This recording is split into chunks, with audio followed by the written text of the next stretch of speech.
soudain, tout s'écroulait. Plus rien n'était valide. Son monde s'envolait, soufflé par le blizzard. Chacun suit son couloir comme il peut, au hasard. Le cri de sa détresse en vain, elle, un secours. Depuis longtemps bien seul, il bafouille un discours. Puisqu'aujourd'hui tu vis en cet ailleurs magique, tu connais ce pays à l'aube mirifique. Tu sais l'autre rivage, inconnu, merveilleux. C'était un beau matin. On rentrait au hasard, ivre d'enchantement, de filtres merveilleux. Moi, le marcheur du soir, la course des étoiles accompagnait mes pas. Mon histoire, Joe Cassene. Page 53, vous le retrouverez.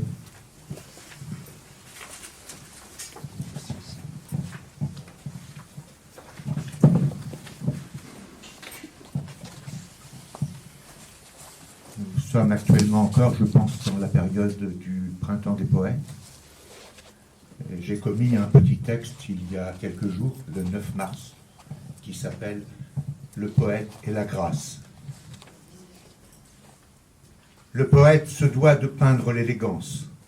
Il cisèle ses mots pour enchanter les mots, sans jamais succomber en horrible arrogance.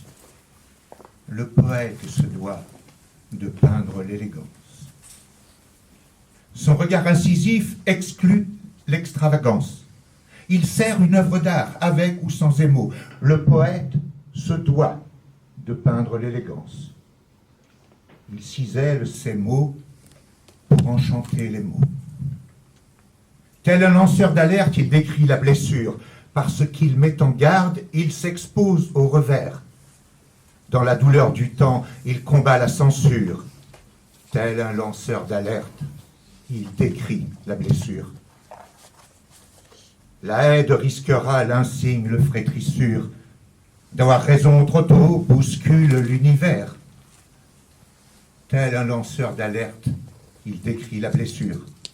Parce qu'il met en garde, il s'expose au revers. Il se veut le prophète au jugement lucide. Parce qu'il croit au ciel, rêve du grand rachat. Il dénie aux mortels l'acte liberticide. Il se veut le prophète au jugement lucide. On peut agir en chef et demeurer placide. Le troubadour du temps se moque du crachat. Il se veut le prophète au jugement lucide. Parce qu'il croit au ciel, rêve du grand rachat. Si j'ai le temps, je vais vous en dire un second. Le cri de Munch et tous les autres cris. Les cris silencieux du peuple qui se respecte. Les cris des terroristes de la liberté qui crachent au visage leur indigence morne. Les cris de celles et ceux qui assassinent l'espoir, l'espoir d'un autre monde, l'espoir d'un autre devenir. Les cris que vous n'entendez pas. Oui, tous ces cris qui hurlent dans ma tête, ces cris de la détresse, ces cris de violence et ces cris de l'envie. Oui, je les ai perçus, et depuis très longtemps. Oui, je l'ai ressenti, cette misère noire, et la faim et le froid, la soupe au lait quotidienne pour unique repas, le coucher sur le sol, un tapis pour matelas, et ces fringues données par moins pauvres que moi. Oui, j'ai voulu lancer ce cri, sourd, aveugle, ce cri que l'on tait de honte de paraître, de laisser transparaître l'ombre du désarroi. Et souvent, très souvent, je me suis retenu. J'ai suspendu l'écho. Un autre ailleurs, un autre a besoin de moi, de mon bras, de ma force, un autre, celui-là même qui un jour m'avait tendu la main. Vous refusez, peut-être. J'ai pleuré. J'ai pleuré. Puis, j'ai ri. Je me suis résolu fermement, sans complexe, d'avancer et de dire « Non, je ne casserai pas. Non, je ne crierai plus. »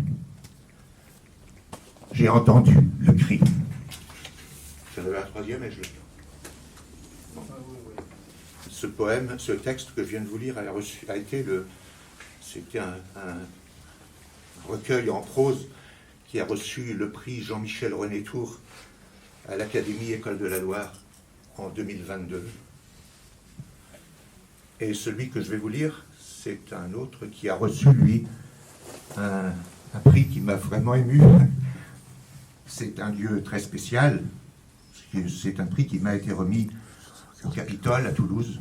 C'était le Narcisse d'Argent, qui récompensait les pieds nus sur la grève. C'est très différent des autres. Il marche lentement, les pieds nus sur la grève, solitaire.